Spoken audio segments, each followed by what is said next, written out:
I don't insist in giving the message, it's just that nobody gives volunteers, so I have to give the message. But it's okay, I like giving the message.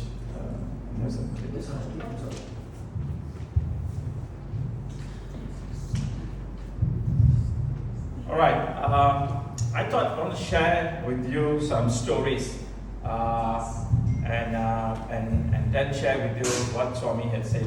Put the mic down because it's very noisy. Yes, it's just I'll talk about today something that is very, very close to our spiritual transformation and our spiritual journey. And I'll share with you a person that I love very much, and I know this person in terms of his values, and he had one particular value that was an amazing value, and that was his faith. But before I share that story, I'm going to share two other stories first, very quick, short stories. Ramakrishna once was diagnosed he was having throat cancer, right? He had throat cancer. So when the doctor told him he had throat cancer, what did Ramakrishna do? He did like what most people would do. Or unlike most people, what people would do, he actually laughed and burst with joy and happiness. And he said, "Oh, my mother," his mother means, you know who, isn't it? Yeah. Who's his mother? Kali. And she said, "Kali wanted me to have this. So if she wanted me to have this, I shall have this. And if she wants it to go away, it will go away. But I shall continue my work." That was his unshakable, 100% pure conviction to his faith on Kali. Move back a few years later, before that, many, many years before that, was Draupadi. Draupadi was dragged into a hall. Imagine this in your mind, okay? Dragged into a hall that was filled by how many people? Hundreds of people. I was not there, I didn't count, but I was told there were hundreds and hundreds of people there, okay? And then they started to, you know the story, and they started to pull her sari, okay? How many percent that she was there that was related to her that was in the hall? Nearly all. Yeah, nearly all. You're absolutely right, nearly all. But there was 5% that is very important to her. Who was this 5%? Yes. Some people will say useless husbands, but there are 5 husbands were there at that point of time. Okay, pardon my language. Sorry. What did they do when she was crying out for help? What did they do? Put their heads down. They put their heads down. They didn't move an inch. But the Draupadi, this is a funny thing, you know. You couldn't read the conversation that Swami was sharing during summer showers. Do you know what did Draupadi do? She didn't look at the 5 husbands. Who she was focused on when she asked for help? Krishna. And what did she do? And Swami said this explicitly, very important. Every movement of the person must be understood, because Swami is saying every word has a meaning. Okay? What did she do to her hands? She raised the hands above. Would somebody pulling your sari, would you put your hands above? Don't they? Would you do that? No. She put her hands up. What, she opened her eyes or closed her eyes? Swami said she closed her eyes and she called out for Krishna. So rewind back a few seconds, okay? Ordinary person, when someone is yanking something away from you that is very precious or that covers your modesty or anything, would you put your hands up? No, you would not. It was full of people. 5 husbands were there. She didn't call out for the eyes. Nowadays, if you didn't move a cup, your one wife can make a lot of noise. But in that moment, she didn't look at her husband, you know. She had so much of unshakable faith. She lifted her hands up and she called Krishna, Krishna, Krishna. And you know what happened? She was saved. Because not only she mentioned it, not only she expressed it, she actually totally surrendered the way how Ramakrishna did. Move back a few years before that, okay? Because you might remember Rama was before Krishna time, right? So one day, this after all the Sri Lankan war happened, or I shouldn't say Sri Lanka, the whole, you know what I'm referring to, okay? So Rama was sitting down in the corridor. So I was told, I was not there again. I missed a lot of things. And Hanuman was sitting by the corridor, And he was contemplating and singing the song of, he only sings one song, by the way. What does he sing? Rama. That's one thing that he only does is Rama, Rama. So all the people in the court, in the palace court, decided to play a trick on Rama. They went and gave him a necklace made of what? Pearls. No, more precious than that. Diamonds. No, less precious than that.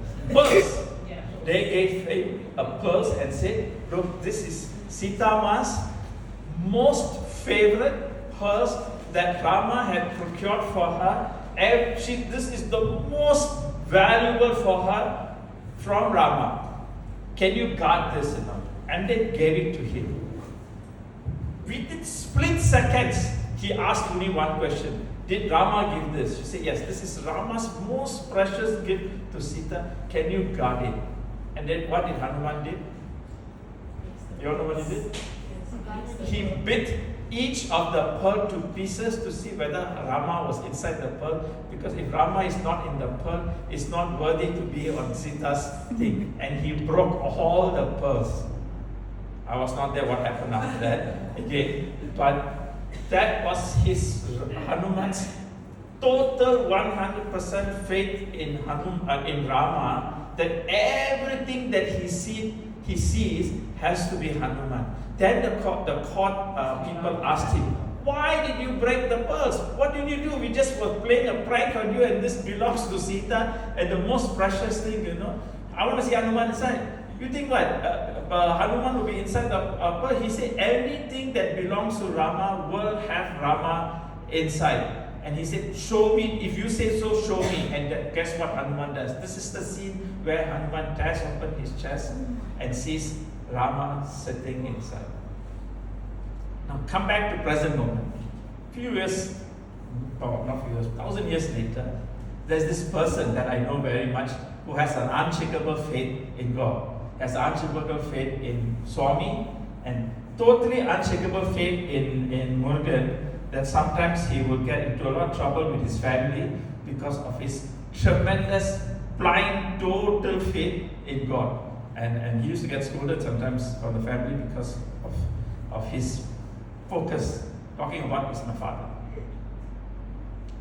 So when I was young, all I remember is that most of my childhood was spent on the corridors of hospitals. Why? Because every time when someone falls sick, ill, or the doctors that were treating the patient also falls ill, or whatever it is, most government hospitals or private hospitals, I used to follow my dad when I was young, and later as to help him to do the prayers, and older, I used to drive him to that place as he was getting older. There was once when we went, it was out of town, there was these two twins, born prematurely, okay? The family are Sai devotees. We all, my family knew them very well, and they were born premature. If I'm not mistaken, 5 months or 6 months premature, is it? Yeah, I know. Probably after 6 months. About 6 months or 7 months. So we went to the hospital, to the ICU, pediatric ICU. I saw this baby. Actually, I couldn't see this baby because they were so small. All I saw was tubes after tubes after tubes after tubes connected to every part, and it was connected to machines that was keeping these babies alive. And the doctor, in that morning as we were arriving, told them, inform the family. My father was there, and then he, obviously, by the way, his faith in Murugan and Baba is so strong, he will burst out into a song in an ICU. And I used to be frightened for him. And usually, end of the day, by the time we all finished, the security guard will be standing beside him, also clapping their hands and singing. That was his awesomeness, most security guard, doctors all will know him, and they all will stand in line to take vibhuti from him because of his connection, our connection with Swami. And after all the prayers finished and everything, he told the parents, this is what you should do for Swami. This is what you should devote your life to Swami. This is what you should do. Don't worry about the babies. The babies will be fine. This is going to go to university, do this. This is going to go to university, do this, and stuff like that. All the prayers finished, and the doctors already told them to inform people. So came out, guess what happened in the car? My father got scolded by my mother and me. Why did you give them false hope? the doctor already said cannot, there's no heartbeat or whatever it is, I can't remember exactly. You go tell them like this, Baba will take care. How do you think Baba will take care? He said, Baba is not for you and for me to discuss like this. Baba is the absolute truth. If you have complete faith, 100% faith, which you always would use another word attached to the faith. Your faith, you must surrender your faith. We all keep faith to ourselves because why? We always put faith, but then we worry. That means we have not surrendered that faith. We have faith, but we will do a lot of other things inside, and mind goes all sorts of things. That's not surrendering your faith. Surrendering the faith means that if you're in a roller coaster, you put your seat belt, and the roller coaster is going to go on. You're seen already how bad it is. What do you normally do? Hang on to the railing or the roller coaster ride. Yeah, I usually keep my eyes open. My wife will close the eyes. Or it's the other way around, is it? But we 100% faith, we know we're not going to fall off, isn't it? Because unless you are in Malaysia, but in most places, the roller coaster we have gone, the seat belt once it's covered, you know it's not going to happen to you. My father so back to the car. My mother said, "Why do you go give false hope?" You know, the whole family was there. The doctors, 3-4 doctors already said like this. We know this. I said, "No, you must surrender your faith, and you must tell Swami you must do this." Okay, and those children. Just a couple of weeks ago, my son met this girl, and this girl is in university or finished her university and was telling the story of what happened that day, narrated by her parents to my son 25 years later or 24 years later. See the power of faith, okay? Once we went to a place and there was this child, leukemia. They came to the house for prayers, asked for vibhuti, put for vibhuti and everything, and they came, Chinese family, and they came because the doctors have given up hope, and basically it's a matter of days or weeks. And they're brand new to Swamis. So my father gives vibhuti and everything, and starts, we pray bhajans and everything, and now my father keeps telling, what do you want to grow and become? You know, you want to become a doctor? Okay, doctor means you must do this, you must do that, whatever the content, I can't remember what she wanted to become. After we finished, guess what happened? Of course, my father again gets cornered by my mother or me or my sister and say, why are you going to tell like that? You saw the whole family, 30, 40, then the doctor himself said, cannot. Okay, that girl now is married with children. She's almost becoming a grandmother in Australia. I'm not saying that 100% everything will work, because that is not for us to decide. I'm not saying that means my father had special connection. I'm not saying that if you would do this, you do that, everything good.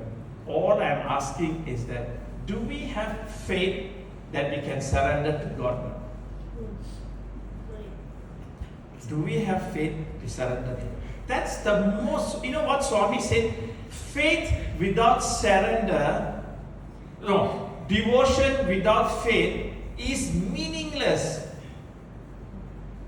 Faith without surrender is emptiness. Faith without devotion, without faith is meaningless. Faith without surrender is emptiness. So, the faith that we have, we must be able to know whether we can surrender in God. How do we know we have surrendered in God? We shouldn't question what happens after that. Whatever happens after that is the experience you're supposed to undergo. Just like Ramakrishna, he didn't magically disappear. He suffered for years. Just like my dad. The doctor told him, look, you already got 6 bypass, you don't have much time to do. And what did he do? Did he slow down? No, he did more because I don't have time, and he did even more. Okay? Many people like that. Many people like that. Okay? So faith to surrender does not mean you get what you ask for. This is not a shop where you buy things at a discount and return it if you don't happy. Faith with surrender means whatever that happens, this is the will of God. What you do is just close your eyes and enjoy your life. Why this is important is because Swami's message, this is so paramount.